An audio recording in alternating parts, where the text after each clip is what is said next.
تحریک انصاف نے ہر شہر اور گلی سے تحریک چلانے کا اعلان کر دیا۔ لاہور میں میڈیا سے گفتگو کے دوران وزیر اعلیٰ خیبر پختونخوا علی امین گنڈاپور نے کہا کہ بانی پی ٹی آئی ملکی مفاد میں مذاکرات کے لیے تیار ہیں، ہماری گزارش کو کمزوری نہ سمجھا جائے، اپنے حق کے لیے تحریک شروع کر رہے ہیں۔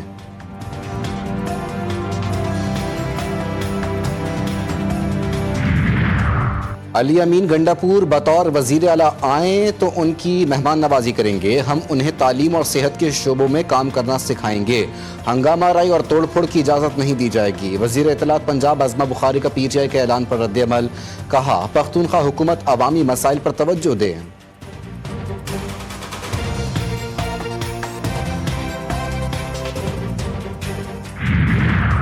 پنجاب اسمبلی میں پی ٹی آئی کے 26 اراکین کی نااہلی کا ریفرنس، اپوزیشن اور حکومتی اتحاد کی مذاکراتی کمیٹی کا دوسرا سیشن تعطل کا شکار۔ اپوزیشن کا آج مذاکراتی سیشن میں شرکت سے انکار۔ ملک احمد خان بچھر نے کہا کہ وہ وزیر اعلیٰ کے پی کے ساتھ مصروف ہیں، بعد میں دیکھیں گے۔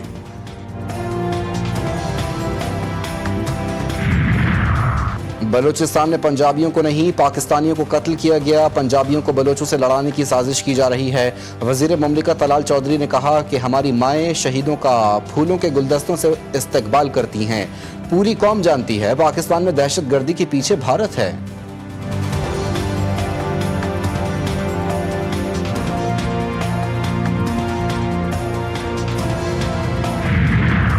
نائب وزیر اعظم و وزیر خارجہ سینیٹر اسحاق ڈار اور ازبیک ہم منصب کے درمیان ٹیلی فونک رابطہ، ازبکستان افغانستان پاکستان ریلوے منصوبے پر پیش رفت کا جائزہ، علاقائی روابط کے فروغ پر اتفاق۔ چین میں ایس سی او وزرائے خارجہ اجلاس کے موقع پر آئندہ ملاقات پر بھی آمادگی ظاہر۔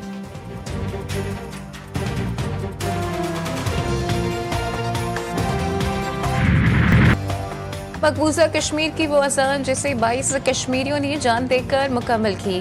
دنیا بھر میں کشمیری آج یوم شہدائے کشمیر منا رہے ہیں۔ 1931 میں ڈوگرا فورسز نے اذان دینے پر فائرنگ کر کے 22 مسلمانوں کو شہید کر دیا تھا۔ آزاد کشمیر اور ملک کے مختلف شہروں میں ریلیاں اور سیمینارز، کل جماعتی حریت کانفرنس کال پر مقبوضہ وادی میں مکمل ہڑتال۔ قوم کا 22 عظیم کشمیری شہداء کو خراج عقیدت۔ صدر مملکت کا اقوام متحدہ کی قراردادوں کے مطابق مسئلہ کشمیر کے منصفانہ حل کے عزم کا اعادہ۔ وزیر اعظم نے کشمیری عوام کی جد و جہد کو انسانیت، آزادی اور حق کے لیے عظیم قربانی قرار دیا۔ چیئرمین سینٹ کا عالمی برادری سے بھارتی مظالم کا نوٹس لینے کا مطالبہ۔ چاروں وزرائے اعلیٰ کا بھی کشمیری شہداء کو خراج عقیدت۔ مریم نواز نے کہا کہ پاکستان کا بچہ بچہ کشمیریوں کی حق کے خود ارادیت کی جد و جہد میں ان کے ساتھ کھڑا ہے۔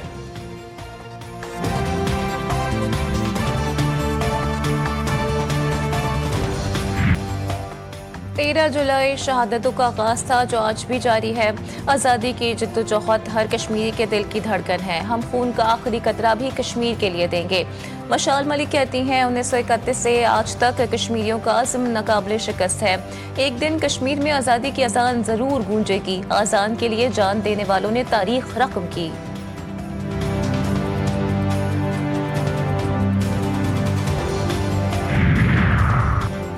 ٹرمپ کی ثالثی کی تجویز نے امن کا دروازہ کھولا، بھارت کا انکار جنگی ذہنیت کا ثبوت ہے۔ وزیر داخلہ محسن نقوی کہتے ہیں ڈوگرا راج کی بندوقیں اور بھارت کا تشدد دونوں ایک ہی ظلم کی مختلف شکلیں ہیں۔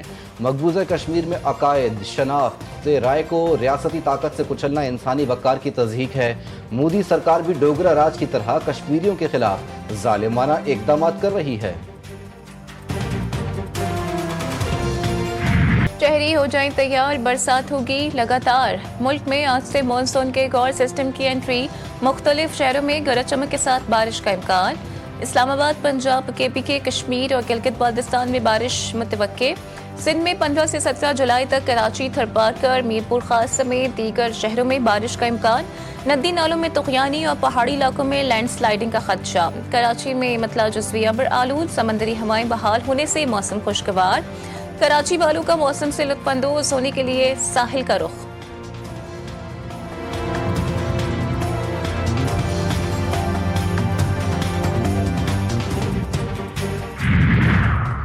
میرپور ماتھیلو میں دریا سندھ کی بے قابو لہریں، 3 قیمتی جانیں نکل گئی۔ ایک ہی خاندان کی 3 خواتین دریا کراس کرتے ہوئے ڈوب کر جاں بحق۔ گھروں کے قریب آتے پانی سے اہل علاقہ خوفزدہ، مقامی افراد نے اپنی مدد آپ کے تحت لاشیں نکالیں، علاقے میں کوہرام، لواحقین غم سے نڈھال، حفاظتی اقدامات نہ ہونے پر عوام کا اظہار غم و غصہ۔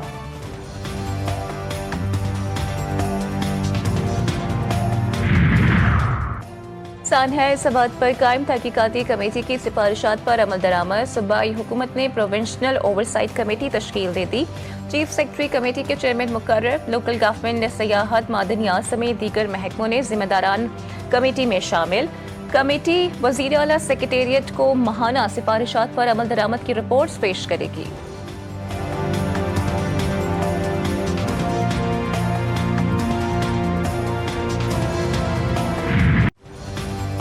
اداکارہ حمیرہ کیس میں اہم پیش رفت، پولیس نے اداکارہ کے الیکٹرانک گیجٹس کھول لیے، 2 افراد کے بیانات بھی قلم بند، شناختی کارڈ کی کاپی حاصل کر لی گئی، بینک اکاؤنٹس کی جانچ پڑتال بھی شروع۔ اداکارہ کی بڑی بھابھی نے نیا پنڈورا باکس کھول دیا، دعویٰ کیا کہ حمیرہ کے چھوٹے بھائی نوید اصغر کے ساتھ اختلافات تھے، جائیداد کے تنازعے پر جھگڑا ہوا، حمیرہ گھر چھوڑ کر واپس کراچی چلی گئی، اس کے بعد دوبارہ وہ گھر نہیں آئی۔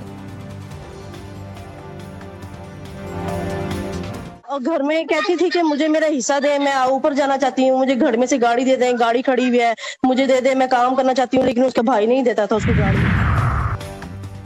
کراچی میں ڈاکو سونار سے تقریباً 4 کروڑ روپے لوٹ کر فرار، ڈکیتی کی واردات طارق روڈ پر پیش آئی، ڈاکو سونار سے 3 کروڑ 95 لاکھ روپے لوٹ کر فرار ہوئے۔ سونار کے مطابق 2 موٹر سائیکلوں پر 4 مسلح ملزمان نے واردات کی، واقعے کا مقدمہ فیروز آباد تھانے میں درج۔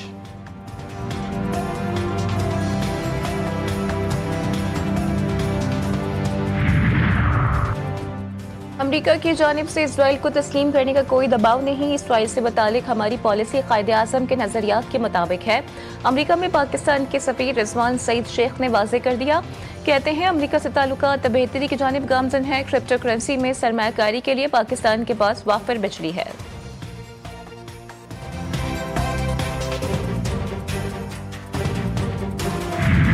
جو امید کی کرن ہے اور جو ہمارے لیے ایک اطمینان اور خوشی کا باعث بن سکتا ہے، وہ پاکستان، ایران اور افغانستان کا آپس میں ایک انڈرسٹینڈنگ ہے، اور اس نئے ریجن میں ان تینوں ممالک کا ایک نیا اپروچ ہے۔ خطے کے امن، خود مختاری اور ترقی کا واحد راستہ پاکستان، ایران اور افغانستان کے اتحاد میں پوشیدہ ہے۔ سابق امیر جماعت اسلامی سراج الحق کہتے ہیں نئی سرد جنگ معدنیات اور وسائل پر قبضے کی دوڑ ہے، نیٹو کو شکست، بھارت کا غرور خاک میں، اسرائیل اور امریکہ کی پسپائی، ایشیا کے ابھار کی علامہ اقبال کی پیشگوئی پوری ہو رہی ہے، عرب حکمران امریکی اڈوں کے محافظ بن چکے، جی ٹی وی نیوز کو خصوصی انٹرویو۔ وفاقی وزیر ایس این اقبال سے انسٹیٹیوشن آف انجینئرنگ پاکستان اور دیگر انجینئرز عہدیداروں کی ملاقات، بھارتی آبی جارحیت کے خلاف ایک مضبوط حکمت عملی مرتب دینے کے لیے خصوصی کمیٹی تشکیل دینے کا فیصلہ۔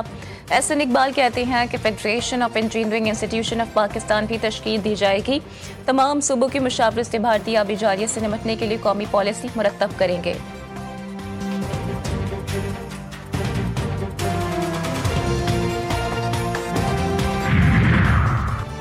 سندھ ملک کو توانائی کے بحران سے نکال سکتا ہے، سندھ کے پاس ملک کو توانائی کے بحران سے نکالنے کے لیے وافر وسائل موجود ہیں، سینئر صوبائی وزیر شرجیل انعام میمن کہتے ہیں 6 برسوں میں تھرکول نے 30 ملین ٹن کوئلہ مختلف آزاد پاور پروڈیوسرز کو فراہم کیا، متعدد سولر انرجی منصوبے بھی زیر تکمیل ہیں، کراچی کے لیے 2 نئے سولر پارک کی منصوبہ بندی کی جا رہی ہے۔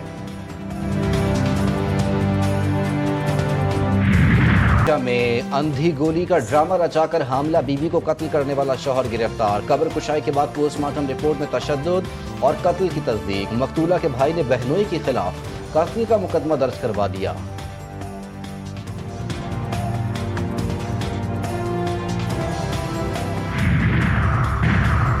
لاہور ایئرپورٹ پر طیاروں سے پرندے ٹکرانے کے واقعات، محکمہ وائلڈ لائف نے 7 علاقوں کو نو برڈ زون قرار دے دیا، ایسٹرن بائی پاس، منابع اسپتال، دھوریاں والا، چونگی، امر سدھو، اچھرا اور چاہ میرا کے علاقے شامل۔ ان علاقوں میں کھلا کوڑا کرکٹ اور ضائع شدہ کھانے پینے کی اشیاء کے پھینکنے پر پابندی ہوگی، چھتوں پر پرندوں اور جانوروں کو چارہ ڈالنا بھی ممنوع ہوگا۔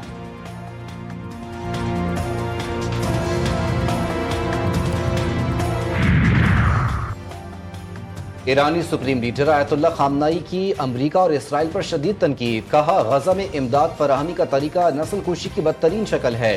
اسرائیل نے غزہ میں فلسطینیوں کو خوفناک انتخاب پر مجبور کیا، فلسطینی یا تو بھوک پیاس سے مریں یا خوراک لیتے ہوئے گولی کھائیں۔ پہلے صہیونی قوتیں نسل کشی کے لیے بمباری پر لاکھوں ڈالر خرچ کرتی تھیں، اب چند ڈالر خرچ کر کے قطار میں کھڑے فلسطینیوں کو نشانہ بنایا جا رہا ہے۔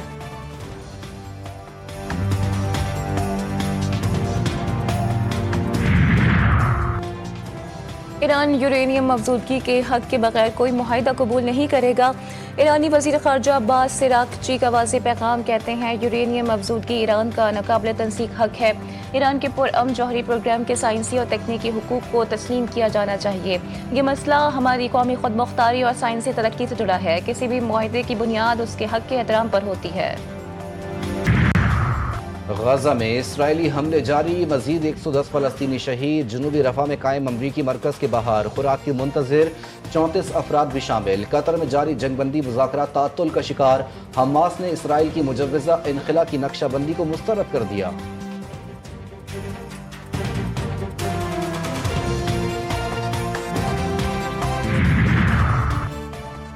شمالی کوریا کا یوکرین جنگ میں روس کی غیر مشروط حمایت کا اعلان، روسی وزیر خارجہ سرگئی لاروف کی شمالی کوریا کے رہنما کم جونگ ان سے ملاقات، روس کا بھی شمالی کوریا کی سلامتی اور خود مختاری کو نقصان پہنچانے کی کسی بھی کوشش کی مخالفت کا اظہار۔ روسی وزیر خارجہ نے کہا کہ شمالی کوریا کے ساتھ اسٹریٹجک شراکت داری مزید مضبوط کرنا چاہتے ہیں۔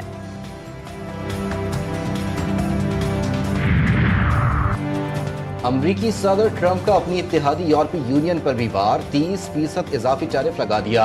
اطلاق 1 اگست سے ہوگا، میکسیکو پر بھی 30% اضافی ٹیرف۔ ٹرمپ نے دھمکی دی کہ اگر امریکہ کے خلاف جوابی کارروائی کی گئی تو ٹیرف میں مزید اضافہ کر دیا جائے گا۔ Social media star Abdul Razzaq Dubai airport سے گرفتار، پس تک گلوکار کو چوری کے الزام میں گرفتار کیا گیا۔